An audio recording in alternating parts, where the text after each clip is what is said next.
In this video, we're going to discuss about indirect proof.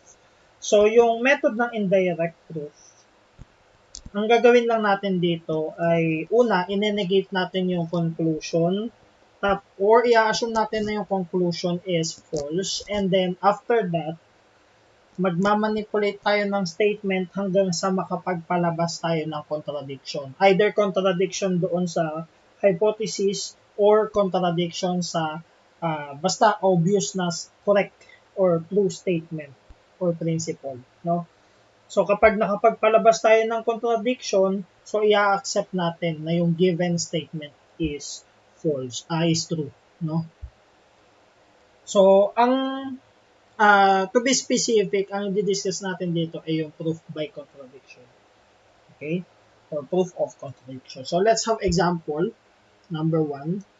Let's try to show, gamitin muna natin yung example nung nakaraang video. So show that if x is an odd integer,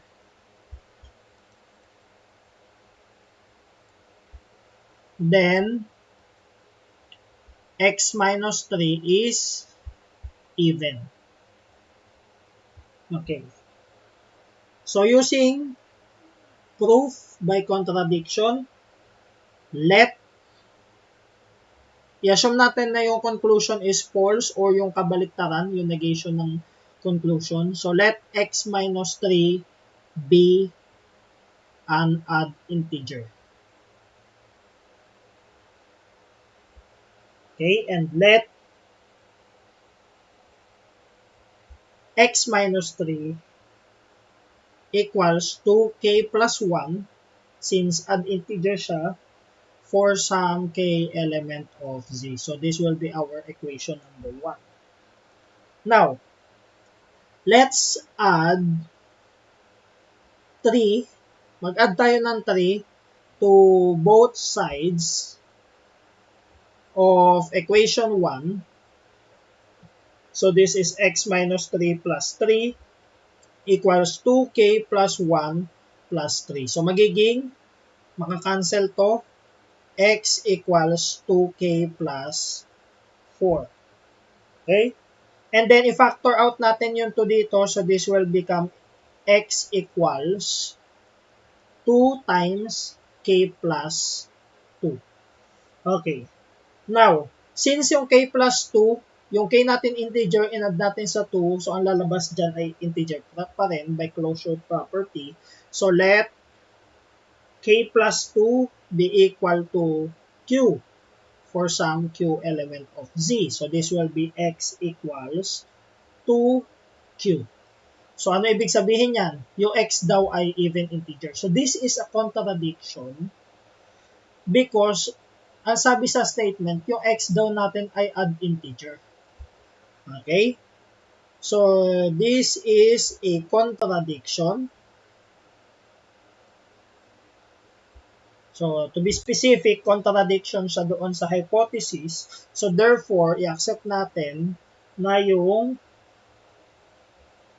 x minus 3 is even for x where x is an odd integer. Okay? So, this is done. Okay, so ganito gumagalaw yung indirect proof or proof by contradiction. Okay, so let's have number 2. Show that if the square of an integer, or if, let's say, x squared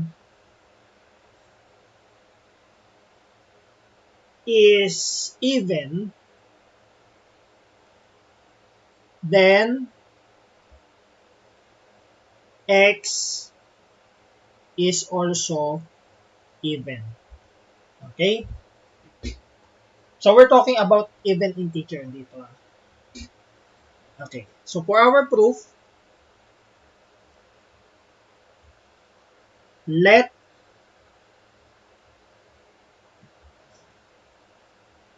x be an odd integer. So, ito yung kabaliktaran uli ng conclusion. And let x equals 2k plus 1 for k element of z. Kasi odd integer siya. Okay? By squaring both sides, by the way, maglagay tayo ng equation 1 para mayroong pangalan yung equation. So, by squaring both sides of 1, so we have x squared equals 2k plus 1 squared. Okay? So, expand natin to, magiging x squared equals 4k squared plus 4k, tama, plus 1. Okay? I-factor out natin yung 2 dito, magiging x squared is equal to 2 times 2k squared plus 2k plus 1. Okay? And itong 2k squared plus 2k, by closure property, integer pa rin siya kasi yung k natin ay integer. So, nagkaroon ng multiplication and addition. So, integer pa rin nalalabas dyan. So, i-let natin na yung 2k squared plus 2k be equal to q element of z. So, we have x squared is equal to 2q plus 1. Ano ibig sabihin nito? Yung x squared ay odd integer, which is a contradiction again to our hypothesis. Okay? So, this is a contradiction. A contradiction. So, therefore, tama yung statement na to. Yung x natin ay even. Okay? So, therefore,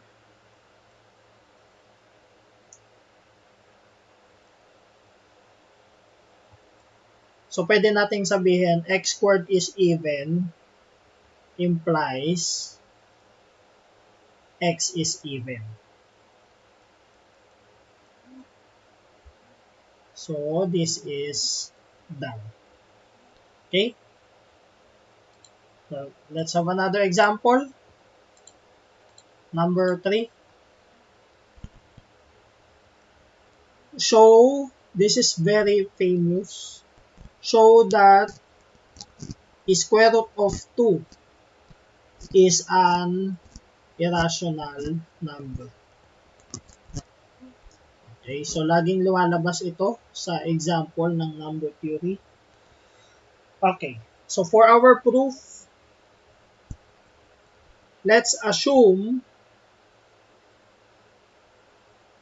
suppose square root of 2 is a rational number. So, syempre, kung hindi siya irrational, under real number, so magiging, ano na siya, rational, no? Okay. Kabaliktaran na. And, or then there exists A and B element of Z. So, there exists two integers, A, B, such that square root of 2 is equal to A of B. A over B by definition of rational number. Kasi ang rational number is expressible as fraction, no? Or quotient of two integers. Where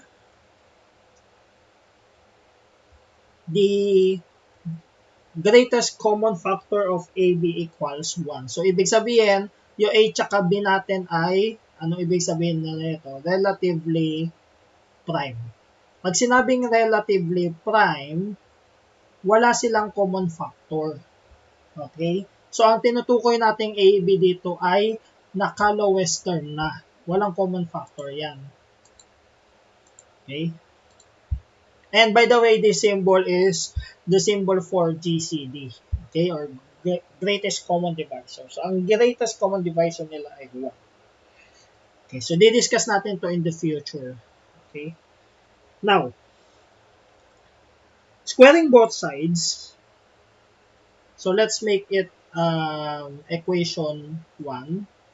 And then, squaring both sides of equation 1, mangyayari dyan, magiging square root of 2 squared is equal to a over b squared, or this is 2 equals a squared over b squared. Multiply natin both sides by b squared. So this will be 2b squared equals a squared. Okay? Now, since yung a squared natin is an even integer, kasi yung b squared ay integer multiplied by 2, so ang ibig sabihin niyan ay yung a squared, ay ilagay muna natin, a squared is even. Okay? So this follows that a is even.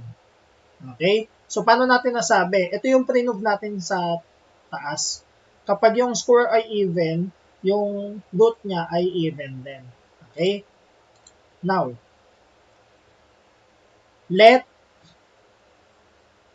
a be equal to 2k for some k element of z. Kasi even daw yung a. So, substitute natin tong 2k sa equation 2. Okay? Then, from equation 2, we have 2b squared is equal to 2k quantity squared. So this is 2b squared equals 4k squared. Divide both sides by 2. So let's divide both sides by 2. So this will become b squared equals 2k squared. Okay?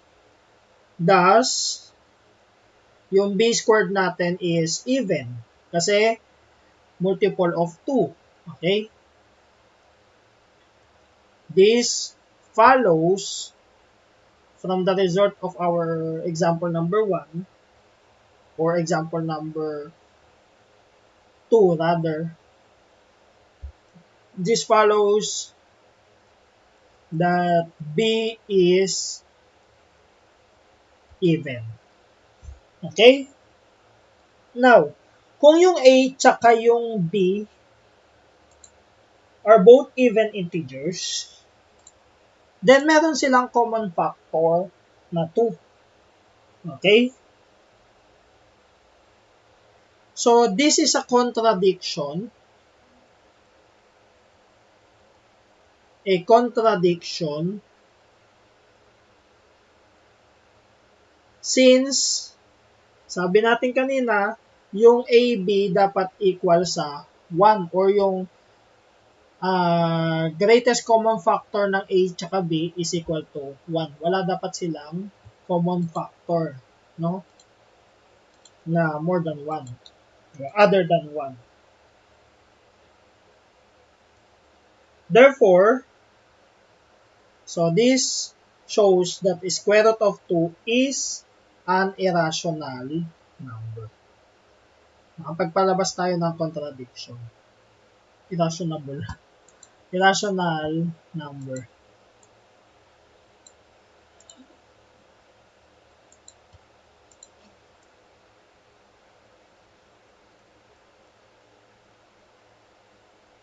Okay, so this is done.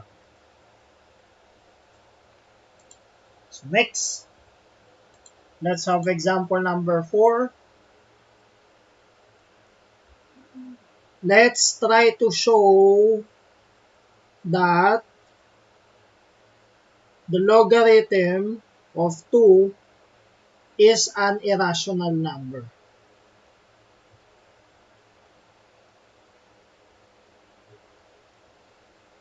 Okay. Now, so tulad ng ginawa natin sa square root kanina, suppose logarithm of 2. So this is a common logarithm. So ibig sabihin, anong base nito? 10. Okay? So suppose logarithm of 2 is a rational number. Okay? And kung rational number siya, pwede natin siyang i-express as fraction. So let logarithm of 2 be equal to a over v where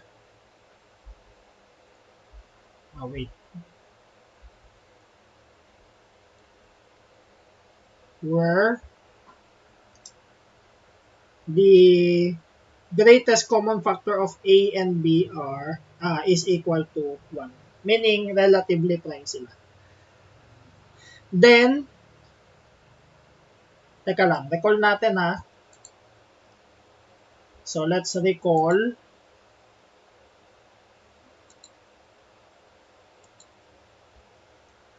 Recall natin, hindi to kasama sa proof. So, yung logarithm of x with base b equals y. So, this is the same as b raised to y equals x. Tama? So, ibig sabihin, yung logarithm of 2, base niya ay 10. So, this is, let's say, logarithm of 2 with base 10 equals a over b. So, ibig sabihin, this is 10 raised to a over b. Okay? Equals 2. So, gamitin natin yung idea na to.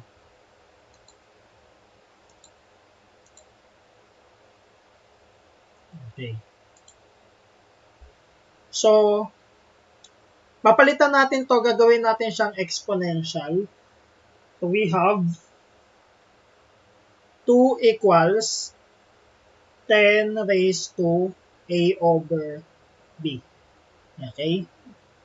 So, from logarithm of 2 equals a over b, so magiging 2 equals 10 raised to a over b. Okay? And then, erase natin both sides by b. Erase natin ng b to. Ito, erase natin ng b.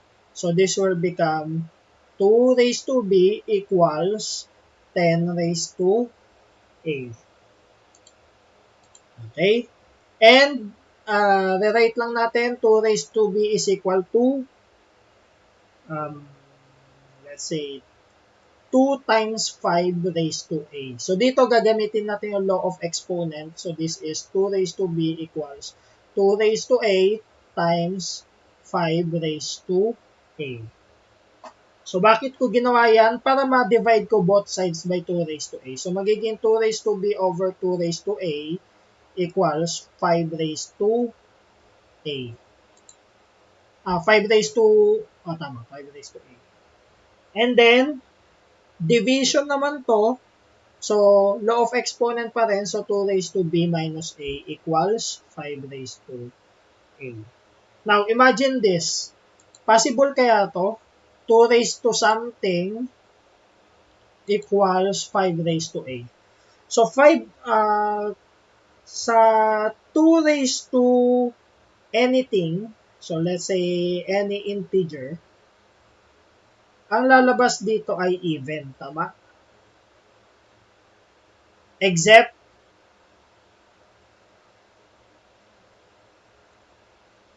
yung a ay equal sa b. Kapag nag-0 siya, syempre magiging 1, no?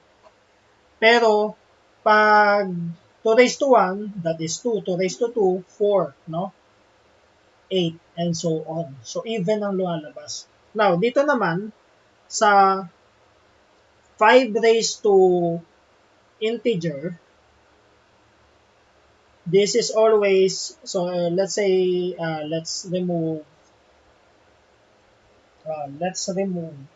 0. So, let's make it positive. Imagine, ang laging lumalabas, ang dulo ay 5, no? 5 25, 125, 625, and so on. Okay? So, anong mapapansin natin dito? So, imposible na yung 2 raised to b minus a, which is even ang lumalabas, mag-equal sa 5 raised to a. Okay? So, this is impossible to happen.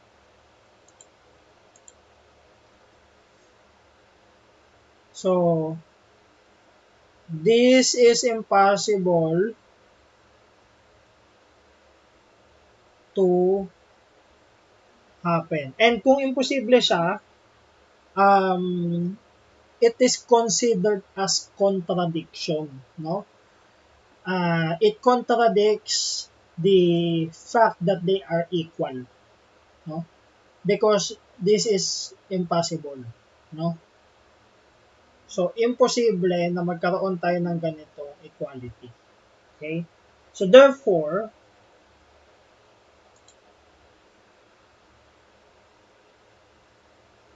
yung logarithm of 2 is an irrational number. Okay? And this is done. So this is for example number 4. Okay, so let's have example number 5. Number 5. Show that the sum of two odd integers is an even integer. So pag pinag-plus mo daw yung dalawang odd integer, even daw ang lalabas. Okay? So for our proof,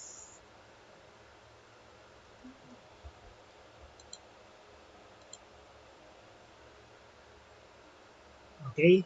So suppose the sum of two odd integers is an odd integer. So dito, inassume ko yung negation nitong conclusion. Okay? Is an odd integer represented by, let's say, 2k plus 1. Then, let 2k sub 1 plus 1 and 2k sub 2 plus 1 be the two odd integers.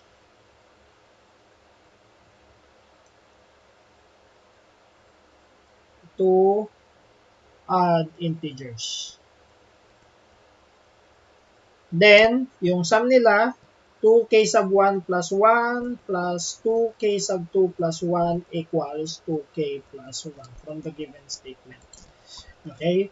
And then this is 2k sub 1 plus 2k sub 2 plus 2 equals 2k plus 1.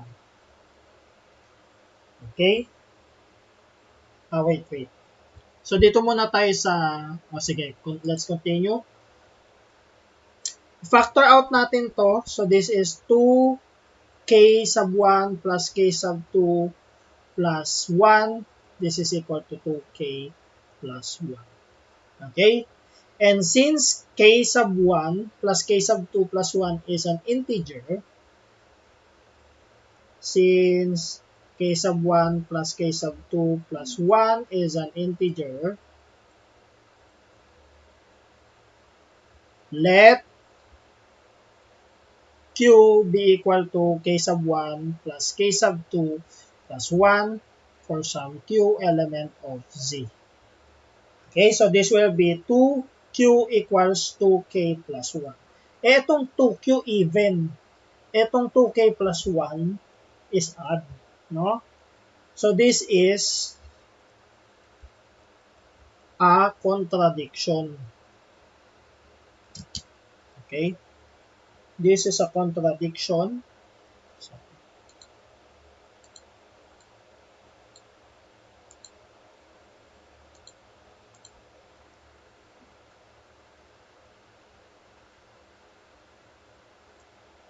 So therefore, the sum of two odd integers is even. Okay? Now let's have our last example. Example number 6. Show that the product of two odd integers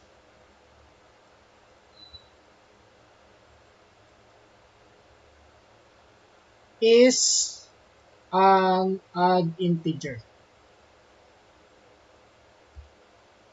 Okay?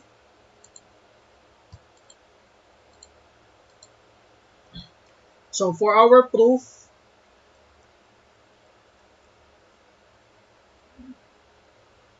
let 2k sub 1 plus 1 and 2k sub 2 plus 1 be the two odd integers, and let i-assume natin yung ano no, yung negation ng conclusion. So let 2k be their product. Okay? Then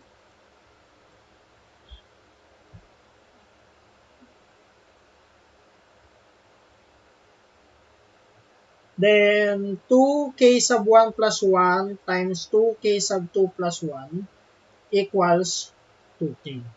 So if i-expand natin tong left side. So by expansion,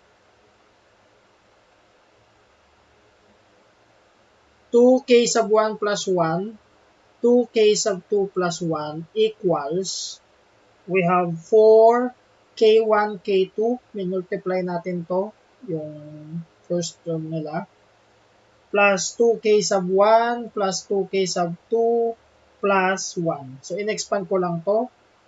Then this is equal to, factor out natin yung 2. So 2k sub 1, k sub 2 plus 2, plus k sub 1 na lang, plus k sub 2 plus 1. And this is equal to,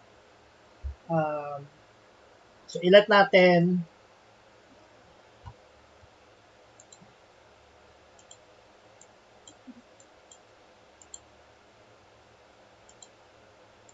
let q equals 2k sub 1, k sub 2 plus k sub 1 plus k sub 2, where q is an integer, so this is equal to 2q plus 1. And this is a contradiction kasi ang product nila, inassume natin na yung product nila dapat ay even. Pero ang lumabas ay odd. So this is a contradiction. This is a contradiction. So therefore, product of two integers, the product of two odd integers is an odd integer. An odd integer. Okay, so madali lang yung indirect proof, no, or proof by contradiction. Kasi once na nakapagpalabas na tayo ng contradiction, so tapos na, no? Magko-conclude na tayo, which is, i-conclude natin na yung given statement natin ay true.